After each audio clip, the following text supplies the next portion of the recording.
বাংলাদেশ সহ ইন্ডিয়ান যে সাবকন্টিনেন্টাল বা উপমহাদেশ আছে সেখানে সবচেয়ে কমন কমিউনিকেবল ডিজিজ কোনটা আপনারা কমেন্ট করে জানাবেন।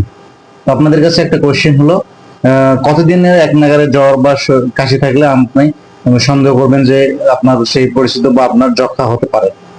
তো এটা একটা প্রশ্ন, যেটা আপনি কমেন্টে উত্তর জানাবেন।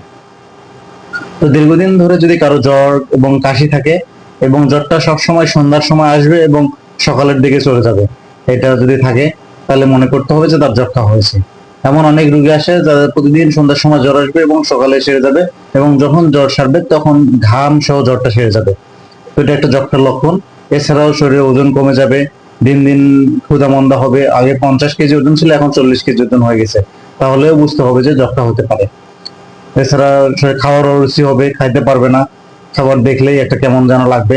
এছাড়াও গলা, বগল এবং পুচকিতে ফোলা ফোলা একটা গুটির মতো হবে, এবং এই গুটিটা দীর্ঘদিন থাকার পরে সেখান থেকে ফেটে পানি বের হতে পারে, যেটাকে বলা হয় ডিসচার্জিং সাইনাস। কখনো কখনো কাশির সাথে ব্লাড যেতে পারে।